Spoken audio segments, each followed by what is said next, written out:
आप सभी लोग अच्छे होंगे। और मैं आ गई हूँ फिर से दोबारा से आपके लिए एक दूसरी एक्सरसाइज लेके। जैसे कि हमने 1.1 भी कर लिया था, इसका इंट्रोडक्शन वीडियो भी कर ली थी। अगर आपको चेकआउट करना है तो आप डिस्क्रिप्शन में लिंक देख सकते हैं। और आज के इस वीडियो में हम बात करने वाले हैं बेटा 1.2 की। And the most important exercise, इसका एक क्वेश्चन आना पक्का है आपके पेपर में, ठीक है। और वो भी 3 नंबर का क्वेश्चन आता है इसका, ठीक है। तो बहुत अच्छी तरीके से देखना इनको हम कैसे सॉल्व करेंगे, ठीक है।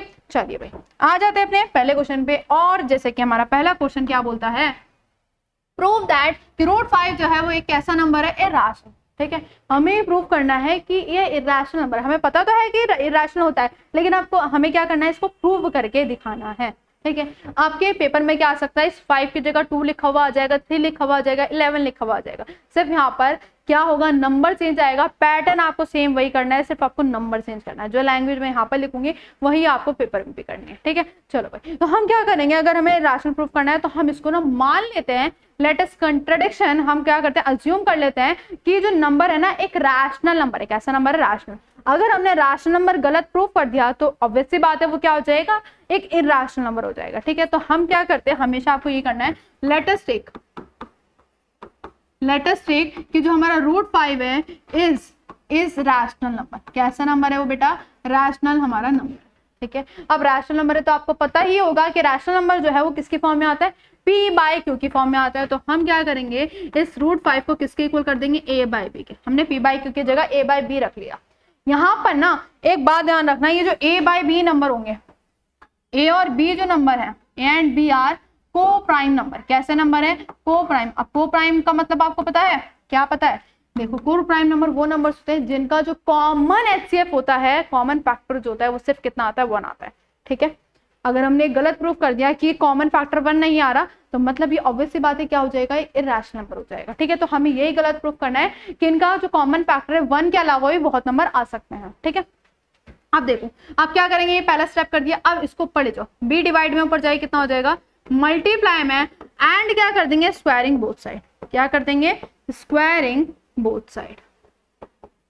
स्क्वायरिंग बोथ साइड करने के बाद कर दो, b√5 आया, यहाँ पर भी होल स्क्वायर लगा दिया और a का भी होल स्क्वायर लगा दिया। जब स्क्वायरिंग बोथ साइड करी तो ये आ जाएगा b का स्क्वायर और स्क्वायर से रूट चला जाएगा तो आ जाएगा 5 और ये आ गया a का स्क्वायर, ठीक है। मतलब a का स्क्वायर की वैल्यू आ गई। अब ये जो 5 मल्टीप्लाई में ये क्या नीचे आके डिवाइड में हो सकता है, इस तरह से क्या हो सकता है, ये b का स्क्वायर इज इक्वल टू में a²/5।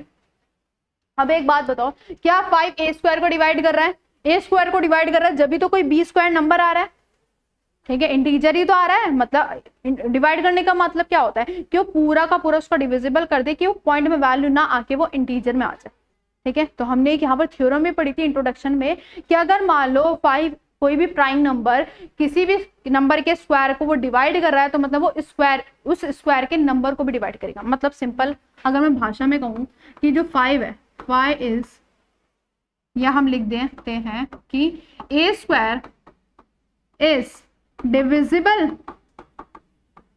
by 5, so a is also divisible by 5, ठीक है। समझे कि मतलब अगर कोई प्राइम नंबर उसके स्क्वायर, कोई नंबर के स्क्वायर को अगर डिवाइड कर रहा है तो मतलब उस नंबर को भी वो क्या करेगा, डिवाइड करेगा, ठीक है। मतलब जो a है वो किससे डिवाइड हो रहा है, 5 से डिवाइड हो रहा है। अब a 5 से डिवाइड होने का मतलब क्या है कि वो जो नंबर है वो 5 का मल्टीपल हुआ होगा। मतलब अगर मान लो a 25 है तो मतलब जब भी तो ये डिवाइड हो पाएगा, 25 है। अब अगर मैं इसको 5 से डिवाइड करूंगी तो कितना आया, 5 आया। मतलब 25 जो है वो किसका मल्टीपल है, 5 का मल्टीपल है। अगर अगर अगर इन केस एक नंबर लेते हैं हम 26 ले लेते हैं, क्या लेते हैं, 26 ले लेते हैं। क्या 26 5 से डिविजिबल हो जाएगा, नहीं होगा, वो पॉइंट में नंबर आ जाएगा। क्या 26 5 का मल्टीपल है, नहीं है। मतलब ये बात हम हमेशा ध्यान में बिठा लो कि अगर कोई नंबर किसी प्राइम नंबर से डिवाइड होता है तो वो उसका मल्टीपल होगा ही होगा। अगर डिविजिबल नहीं है तो मतलब उसका मल्टीपल नहीं है, ठीक है। तो मतलब जो a है वो डिविजिबल है 5 से तो मतलब वो उसका मल्टीपल होगा। अब मल्टीपल है तो हम क्या लिख सकते हैं, इसको a को क्या हम ऐसे लिख सकते हैं 5 इंटू में c। अब c को इंटीजर हो सकता है, c is a integer, c को इंटीजर ले लेते हैं हम, कोई भी इंटीजर हो सकता है, ठीक है। अब क्या करेंगे, फिर से हम क्या कर देंगे यहाँ पे स्क्वायरिंग बोथ साइड। क्या कर देंगे, squaring both side. Squaring both side करी तो आ जाओ नेक्स्ट स्टेप कर लो, यहाँ पे आ जाएगा a का स्क्वायर और यहाँ आ जाएगा 25c का स्क्वायर। क्या ये बात क्लियर है? ठीक है। अब एक बात होता है, मैंने यहाँ पे इक्वेशन मार्क करी थी, a स्क्वायर की वैल्यू बेटा क्या है 5b का स्क्वायर, तो क्या हम यहाँ पर a स्क्वायर की जगह 5b स्क्वायर रख सकते हैं? बहुत आराम से ध्यान से सुनते रहना, ठीक है। तो हम क्या लिख सकते हैं यहाँ पर 5b का स्क्वायर रख सकते हैं। यहाँ क्या आ गया 25c का स्क्वायर। क्या ये कट रहा है? काट दो, 5 5 25, तो इस तरह से कुछ आ गया। 5 मल्टीप्लाई में फिर से नीचे आए कितना हो जाएगा डिवाइड में, फिर से क्या बच्चों यही पहले वाली केस हो गया कि 5 जो है b के स्क्वायर को क्या कर रहा है डिवाइड कर रहा है, तो क्या वो b को भी डिवाइड करेगा, तो सेम जो लाइन है वो हम यहाँ पर रख देंगे, ठीक है। ओ ओ ओ एक तो ये बड़ी प्रॉब्लम है इसमें, कोई नहीं हो जाता है कभी कभी, चलो आ जाओ, दब जाता है कुछ उल्टा सीधा बटन। अब यहाँ पर हम लिखेंगे B square is divisible by, B square किससे डिविजिबल हो रहा है? By 5, then B is also divisible by, B is also divisible by किससे हो जाएगा बेटा? जल्दी से बोलो 5 से हो जाएगा, है ना।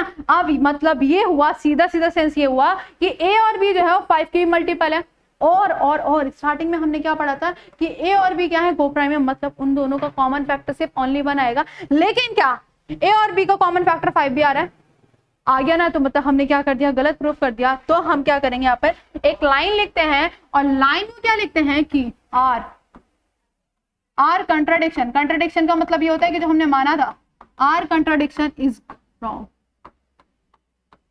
Because A and B has a common factor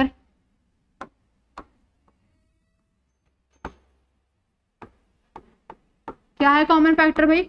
5 है। सो √5 जो हो जाएगा इज नॉट रैशनल, वो रैशनल नहीं है, तो क्या हो जाएगा? It is a irrational number, ठीक है भाई। तो आपको ये लाइन लिखनी मस्ट है लास्ट, समझ आ गई बात? सिर्फ आपको ये क्या करना था कि आपको ये दिखाना था, ये दर्शाना था कि a और b के कॉमन फैक्टर मतलब 1 के अलावा भी कोई और कॉमन फैक्टर है, ठीक है। सिर्फ अगर आपको क्या करना है पेपर में, अगर मान लो √3 आ जाता है, यहाँ पे √3 आ जाता है, तो यहाँ पर 5 है, इसको चेंज कर देना, यहाँ पर 5 इसको चेंज कर देना, यहाँ पर 5 इसको चेंज कर देना, यहाँ पर 5 इसको चेंज कर देना, यहाँ पर 5 इसको चेंज कर देना, यहाँ पर 5 इसको चेंज कर देना, 5 की जगह 3, 5 की जगह 3। अब यहाँ पर 25 है तो 3 का स्क्वायर कितना हो जाता है 9, तो 25 की जगह क्या आ जाएगा 9 आ जाएगा, और 5 की जगह क्या आ जाएगा 3 आ जाएगा। मान लो 11 आ जाता है, जहां जहां 5 है वहां 11 लिख देना, और जहां पर 25 है वहां पर क्या लिख देना 11 का स्क्वायर 121 लिख देना। सिंपली सिर्फ आपको वैल्यू चेंज करनी है, इसके अलावा जो ये सारा जो हमने लिखा है थ्योरी पार्ट ये सब एज इट इज रहने वाला है। क्लियर हो गई बात? चलो भाई मूव कर जाते हैं। तो 1 नंबर की बात थी, ठीक है। अब आ जाते हैं 2 नंबर। अगर मान लो इस तरह से कुछ आ जाता है तो ये तो बहुत ईजी है, उससे भी ज्यादा ईजी है, ठीक है। इसमें भी हम क्या करेंगे, ये करेंगे लेट अस टेक 3 + 2 √5 जो है इज रैशनल।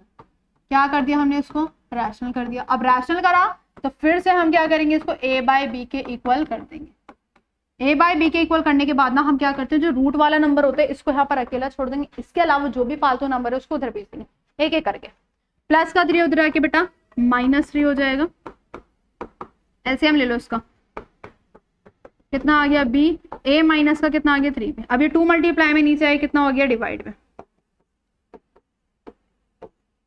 ये आ गया 2b। अब एक बात बता यार, कोई भी देखो ये तो p/q के फॉर्म में है ना, ये तो p/q मतलब ये रैशनल नंबर है और ये इरैशनल है, क्या कभी भी इरैशनल नंबर रैशनल के इक्वल हो सकता है? वो तो दोनों अलग अलग कैटेगरीज है, वो तो कभी इक्वल हो ही नहीं सकती, है ना।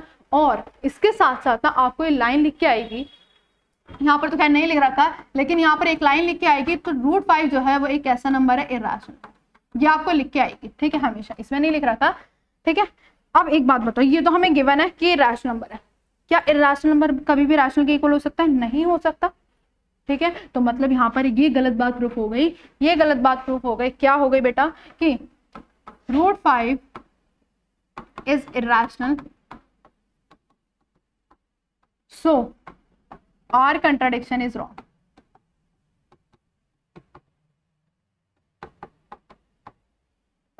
ठीक है, our contradiction is wrong so that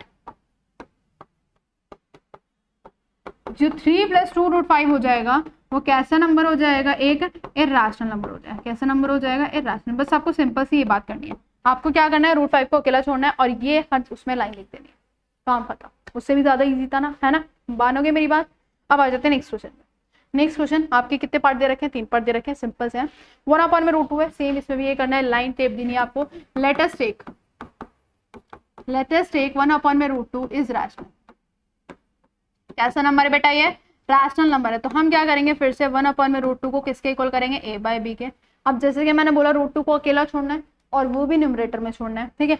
इसको ऊपर ले जाओ, इसको नीचे ले आओ, मतलब ये मल्टीप्लाई में नीचे आए किसमें हो जाएगा, डिवाइड में, और ये डिवाइड में ऊपर जाके मल्टीप्लाई में, और ये डिवाइड में था ऊपर जाके मल्टीप्लाई। फिर से यार वही कहानी, क्या कहानी मैम, ये एक रैशनल नंबर है और ये रैशनल है, क्या ये दोनों की इक्वल हो सकते हैं, नहीं इक्वल हो सकते। इसमें भी आपको ये लिख के आएगा कि √2 एक ऐसा नंबर है, इर्रेशनल नंबर है, ठीक है। तो फिर से आपको वही कहानी लिखनी है, क्या कहानी लिखनी है, जिससे मैंने यहाँ पर बताया था कि √2 इज इर्रेशनल नंबर और our contradiction is wrong, so that 1/√2 is irrational हमारा हो जाएगा, ठीक है। सिर्फ आपको कहानी याद रखनी है कि आपको ये स्टेप करने हैं, इसके अलावा आपको वो लैंग्वेज भी लिखनी है। ये अगर करके आओगे तो रॉन्ग हो जाएगा बिल्कुल, सिर्फ आपको आधे नंबर मिलेगा। तो पूरी चीजें आपको थ्योरी से लेके इस पूरे क्वेश्चन से लेके सब कुछ आपको लिख के आना है, जब भी आपको पूरे नंबर मिलेंगे। आ जाते हैं अपने नेक्स्ट क्वेश्चन पे, मैं थ्योरी करके दिखा देती हूँ। a/b के इक्वल करेंगे, 7 मल्टीप्लाई में नीचे आके बेटा कितना हो जाएगा, डिवाइड में हो जाएगा। तो क्या इस तरह से आ गया, फिर से ये इर्रेशनल नंबर है और ये रैशनल नंबर है, क्या इक्वल हो सकते हैं, नहीं हो सकते। तो फिर से हमें वही कहानी लिख देनी है, क्लियर हो रही है ना बात। चलो आ जाते हैं नेक्स्ट क्वेश्चन पे। 6 + √2, फिर से हम इसको रैशनल मानेंगे, a/b के इक्वल कर दो। प्लस का 6 से उधर आए कितना हो जाएगा, माइनस का 6 हो जाएगा, एलसीएम ले लो, b वन जा b, a वन जा a, 6 इंटू में b। फिर से वही चीज बेटा, ये इर्रेशनल है और ये क्या है, रैशनल है, क्या ये इक्वल हो सकते हैं, मैम नहीं हो सकते। So that our assumption is wrong, √2 is irrational, ठीक है। एंड सो हमारा जो 3 कितना है, 6 + √2 जो हो जाएगा वो क्या हो जाएगा, is also a irrational number. कैसा नंबर हो जाएगा बेटा, वो इर्रेशनल नंबर हो जाएगा। और यहाँ पर आपको कहानी लिख देनी है, लेट अस टेक, ठीक है। ये वाला जो नंबर है क्या है, एक इर्रेशनल नंबर। क्लियर हो गई बात। तो यहाँ पर आपके जो 3 नंबर है वो बिल्कुल कंफर्म हो चुके हैं। इस तरह का ये आएगा तो डिवाइड में आ जाएगा, प्लस में, माइनस में, या सीधा सीधा एक नंबर दे दिया जाएगा। क्लियर हो गई बात। आई होप आपको ये वीडियो अच्छी लगी होगी, मजा आया होंगे दोनों ही एक्सरसाइज में एंड इंट्रोडक्शन में भी। तो बच्चा अपने दोस्तों के साथ शेयर कर देना, सब्सक्राइब कर देना। मिलते हैं नेक्स्ट वीडियो में।